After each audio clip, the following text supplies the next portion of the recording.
I'll just start from the citation.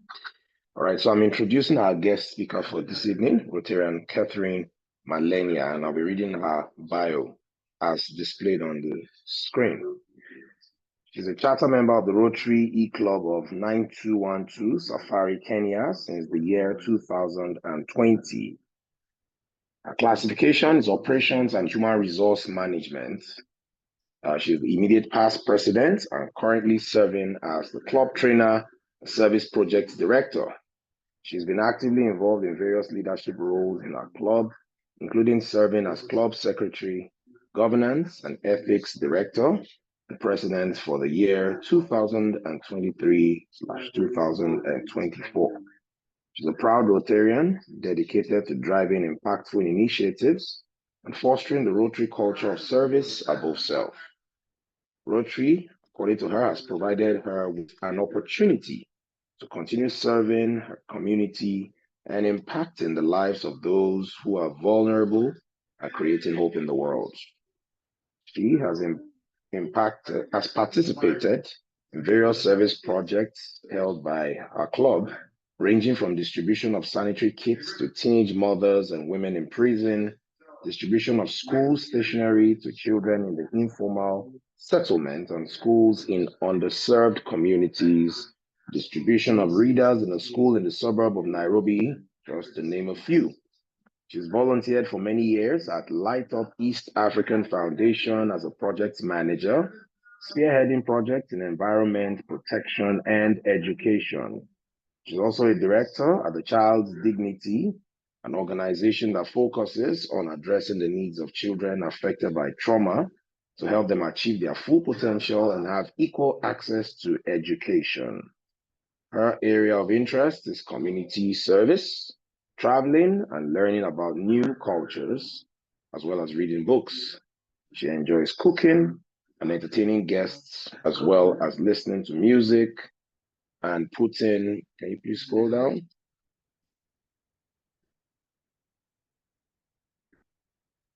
Please scroll down. Thank you. Putting her best right foot forward to the dance. She's passionate about the power of community service to bring about positive change and putting a smile on someone's face and giving hope to the underprivileged in her communities. She has a big heart for the vulnerable children to transform their lives. And she lives by the mantra that every child, regardless of his or her needs, deserves to experience love and be treated with dignity and care. He has a bachelor's degree from the University of Nairobi in chemistry, botany, and zoology, and soon will be graduating from the MBA class, where she focused her research on strategic human resource management and its impact on performance of SMEs. She's married and has two wonderful children, a daughter who's 17 years old and a son who's 10 years old. On the occupation front, she's a former high school teacher of chemistry and biology, and for over a decade, she has worked as operations management professional in diverse business environments ranging from real estate, hospitality, and the health industry. I yield the mic. Thank you. So, my fellow Rotarians, guests, and friends, kindly help me welcome to our club today, Rotarian Catherine Malenya, for our lecture. I yield the screen and also yield the mic to you. Thank you very much, the irresistible President Toyosi. I'm very much delighted to join you this evening. And thank you, Rotarian Afolabi, for wonderful introduction. I guess that just tells us how much Rotary means to us and how much we do in the communities that we serve. This evening, I am given a special presentation to make, a very special topic, empowerment, economic empowerment, and Rotary service. And so that's what we'll be sharing this evening. President, am I able to share my screen if possible? Yes, please go ahead. All right. Let me share my screen so that we have some pointers of what we're going to be talking about. Able to see my screen? Yeah, I can see from my hand. It's still rolling on my end. It's not yet there, but it will soon be there. All right. So thank you very much, my fellow eClub members from eClub Safari and my friends. I saw PDG Victor Mensa here. Thank you for joining us. And I saw my friend Nelly here as well. Thank you for joining this discussion. I hope we'll all enjoy and learn something new and be activated and empowered to go out there and serve more. So we are talking about Rotary service and economic empowerment. I'm enshrining our discussion around the Rotary vision. Our Rotary's vision statement is that together we see a world where people unite and take action to create a lasting change, 1, across the globe, 2, in our communities, and 3, in ourselves.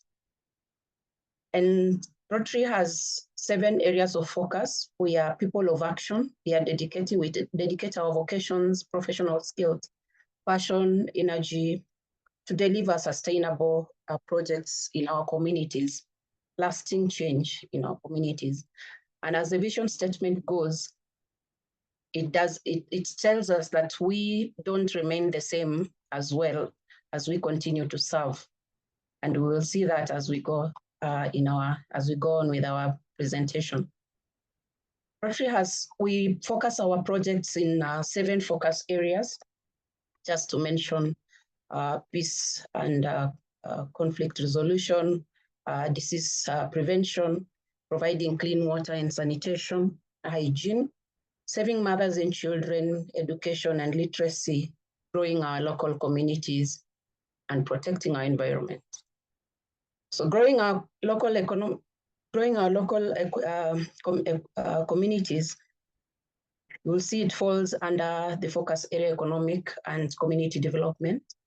And each month, Rotary observes each of these focus areas. And it is very fortunate and very interesting that I've been asked to speak about this while we are just ending the month of October, which is the month where we focus our efforts on economic and community development. So if we pick out a few, just 3 items from our vision statement, we'll see that we unite, we take action, and we create a lasting change. We said it's across the globe. We connect passionate people, diverse perspectives to exchange ideas. We foster lifelong friendships, and above all, take action to change the world. For example, I'm invited to share this topic through a friend of mine, Rotary Teun, and we met through Rotary Action, where we are fellowshipping together. And since then, we are now friends, and reached out and said, could you please come and share with us in our club? That's how we connect across the globe. PDG Victor is here. We met a long time ago, also became friends, and we share quite a lot, professional ground, friendship, and exchange. And so that's the power of Rotary. In our communities, we collaborate with community leaders to work on projects that have a real and lasting impact on the people's lives. We partner with many organizations in our communities to be able to deliver these impactful projects. We partner with the communities themselves, the community leaders, and we are able to deliver these sustainable projects. And in ourselves, we apply our professional experience and our commitment to tackle community problems and find new and effective ways of solving these problems.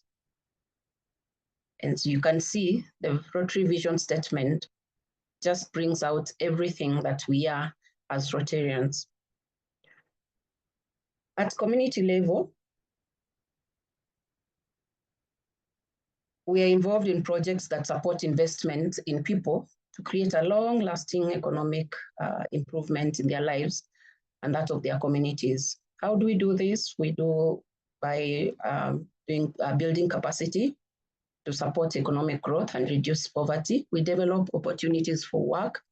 We provide scholarships in economic and community development, just to name a few.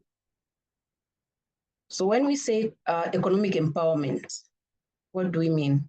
I just picked out a definition from some of the sources. It says it's a process of increasing the economic independence and decision-making power of individuals, particularly in marginalized groups. It's enabling them to manage and distribute their own financial resources. And the aim is to create a just and equitable economic system. I want to share with us a few type of projects that we can do to empower our communities. And we have entrepreneurship development programs. Here we foster a culture of innovation and business creation.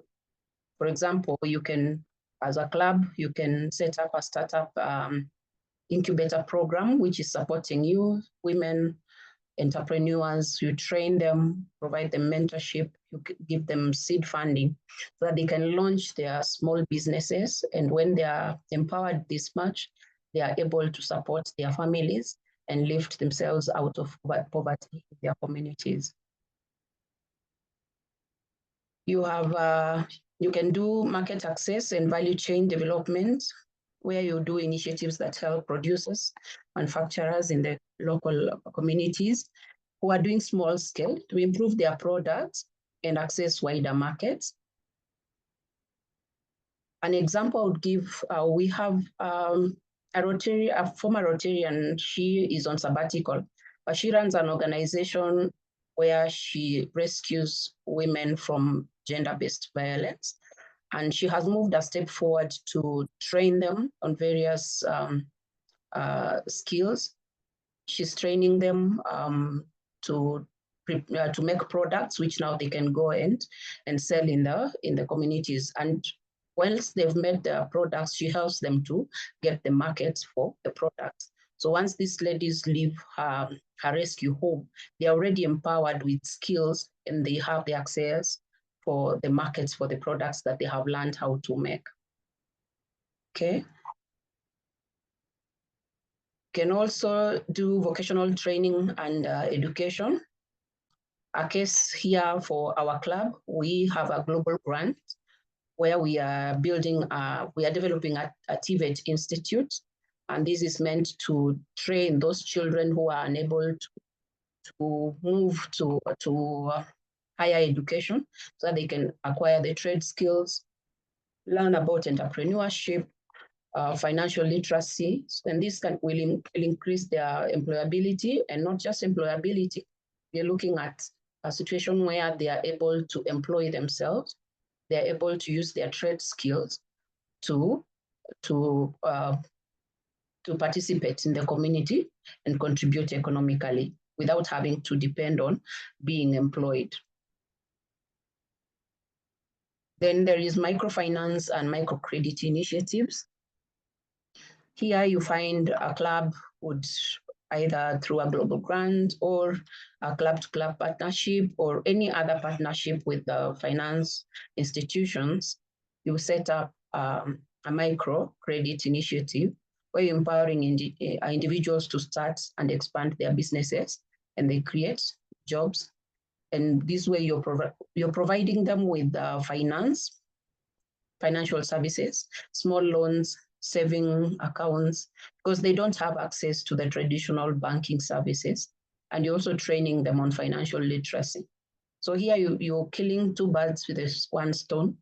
You're training them, they're becoming literate, and you're also providing them with the finance that they need to be able to start their businesses, or those who have the small businesses to be able to expand those small businesses. And then they are able now to fend for their families.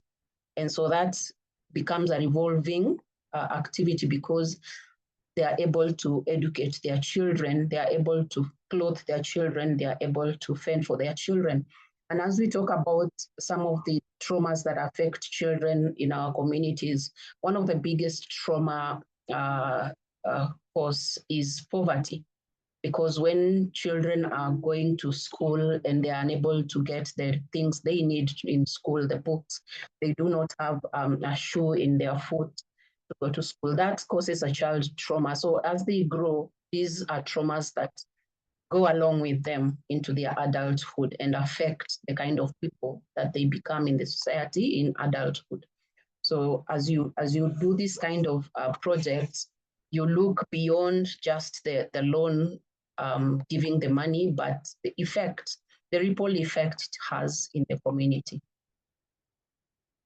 Then the agricultural development, like in this part of our world, we depend a lot on our agricultural production, but the resources are not available for them. The information is not available. They are not empowered. They do not understand sustainable farming practices. So you can set up a project where you're supporting the smallholder farmers, you're providing them with access to improved seeds, you're teaching them irrigation techniques. You could even partner with those companies that are in the agricultural sector that is able to provide them with the irrigation kits. You're teaching them sustainable farming practices. For example, this project where you can introduce a dripping system in a drought-prone area, and you combine it with training sessions on sustainable farming practices and crop management. And then that increases the yield production, and the farmers will be able to increase their income. And that's a ripple effect again. That's why we're saying economic empowerment, because they are able to finance their daily lives. An example of this agricultural development in our district, there is a project one of the club has done in the northern area of Turkana, very dry, and you can see how they are able to grow their crops and get very high yields, and the club is able to help them with the sales of the produce. So part of it is their food, but part of it they are able to sell. And that has really improved the lives of the people in that area. As we move on, as I talked about the 7 focus areas, you can find a project that combines a number of focus areas. For example, there is this project, one of the clubs in our district has been doing in collaboration with an organization called Freedom for Girls. So this Freedom for Girls focuses on producing sanitary towels for the girls. It started off with the girls who are in the marginalized areas, those who are subjected to FGM, and expanded from there. But now when they came and included the aspect of training the women to be able to produce these sanitary kits, and when you go and buy them at the price at which they sell, just an extra fee is for the admin, which now goes to the women, and they are able to get some money to fend for their families. So you see here, you are addressing the wash, the menstrual hygiene kits for the children, for the girls. And again, you're helping these women to be self-reliant. There is a project that is proposed to our club, which we are hoping is going to be a global grant. It's for distribution of Ruby cups. These are menstrual cups. And we will include, it's proposed to include women weaving the bags that the girls use to carry the kits, the sanitary kit. So this, you see now, encompasses a different approach again. It includes empowering the women, at the same time taking care of the needs of the girls with regard to menstrual hygiene. You can also look at a wash project where a borehole is sunk in a school, and to be able to maintain the water system. The community is allowed to get the water at a small fee, and the proceeds are utilized to maintain the water system, at the same time improve the school infrastructure, because you find some of the schools are really down when it comes to infrastructure, and the governments are probably not also able to come in and support that sector. An example is a school that we went and did a needs assessment, and the number one issue was water, because the area is dry, they rarely get rain. So our number one priority is we get the water in the school. And then you find they still have issues with the classrooms, which are not well cemented. The cement has not gone off. They are dilapidated. They don't have proper, they don't have even a library, for example. So as we look at bringing in water, then you find if it's able to bring in a fund that is going to support this other infrastructural development in the school, then you've hit your target with two different approaches. Just giving a few examples of what I have seen work with other clubs in my district, and some of the things that we have seen being proposed around that we can look at and deliver sustainable projects.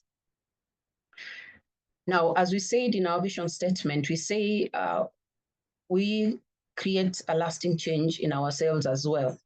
And if you look at the Rotary mottos that have been approved, that service above self, and one profits most who serves best.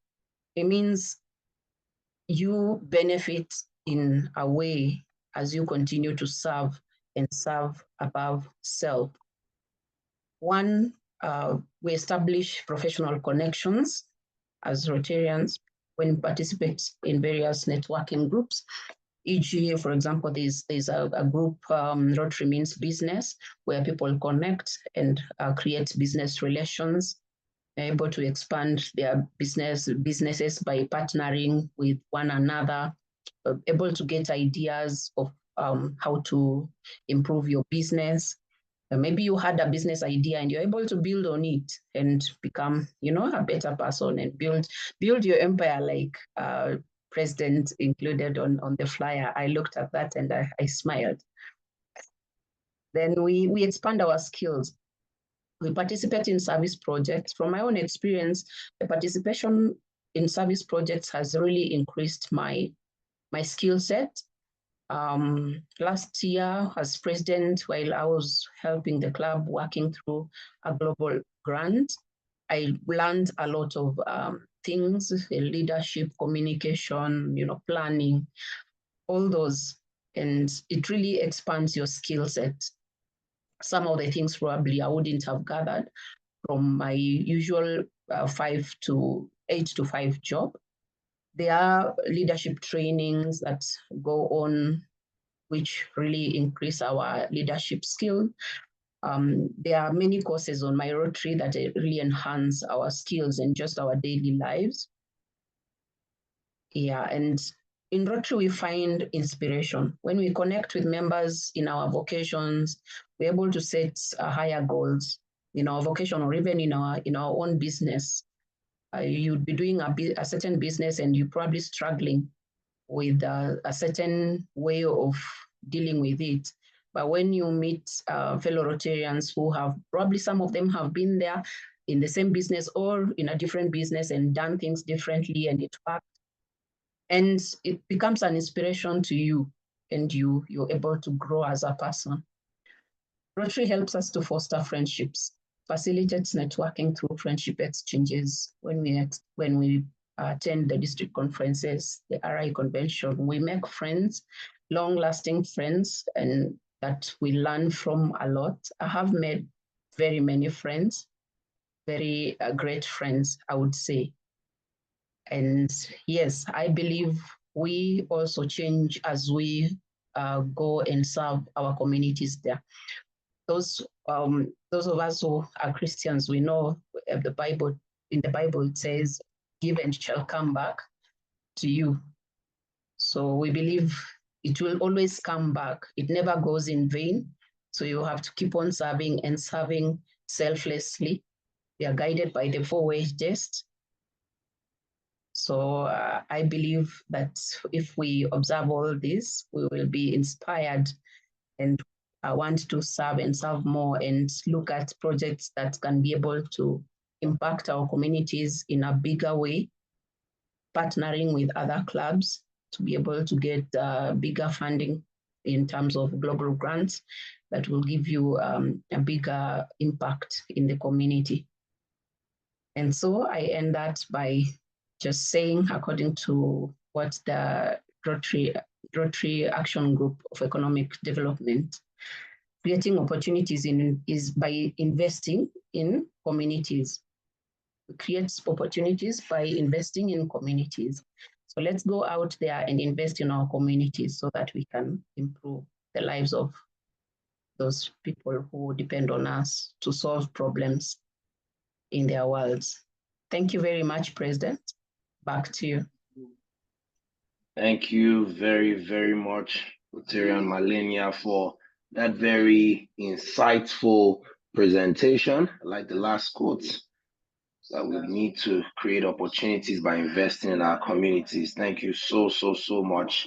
A lot of things did stand out in the course of that eye-opening presentation, especially for us as a new club.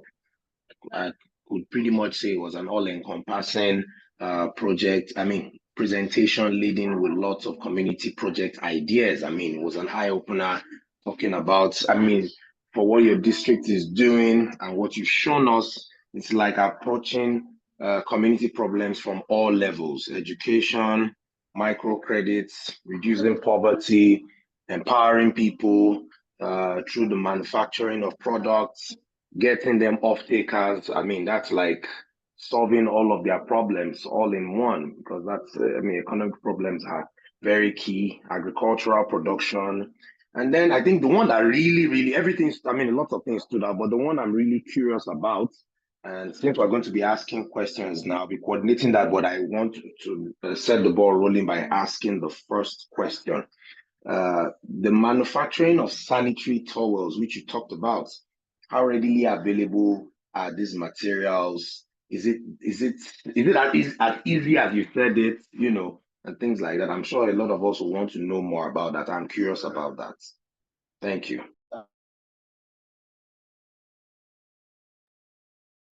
Thank you, President. Shall I respond to that as we see Yes, what other questions? Okay. Yes, the materials are readily available because, like in our own setting, there are quite a number of organizations that are doing that, not alone, not just Rotary and its partnerships alone, but even other social enterprises are doing this. There are those, the materials are really readily available. I know of a number of companies which are social enterprises that are doing it, and those that are partnering with Rotary. Maybe we can share with time also some of their sources of their material, so that you can learn something from them. Okay, that would be wonderful. If it's possible to probably have maybe you help us add it to your slide, and Okay. we can share that after the meeting. Okay, thank you. I'll do that.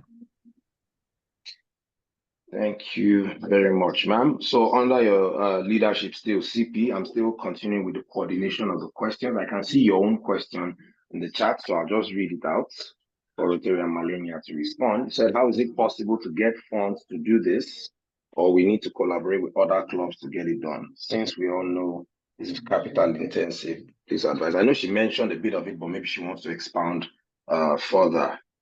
Thank you. I yield the mic. Thank you very much, Roger and Falabi. I'll answer that as well. For the one partnership that I'm aware of one of the clubs in our district that had been doing this with the Freedom for Girls, they were getting a lot of donations because they were partnering with this organization, and so this organization was able to assist with getting funding for that. But I believe because this is also within focus areas, projects that are within the Rotary focus areas are eligible for global grants. So once you are able to come up with your needs assessment and your concept paper is properly drawn, then that you will be able to submit for approval for a global grant. Right? Then one of the requirements for a global grant is that you have an international sponsor. So that means you get another Rotary club outside your district to participate with you in the global grant to be able to get that and set up such a project. So it can go either way, a partnering organization which is not in Rotary, or a club-to-club partnership, or a global grant, which still requires a participation of another club outside your district. Okay. Okay. Thank you very much. Thank you very much, ma'am. All right. Thank you. Let's take more. Let's have more questions. You can just indicate by show of hand or type it in the chat box. A show of hand or just type it in the chat box, whichever one works. Questions, comments, contributions.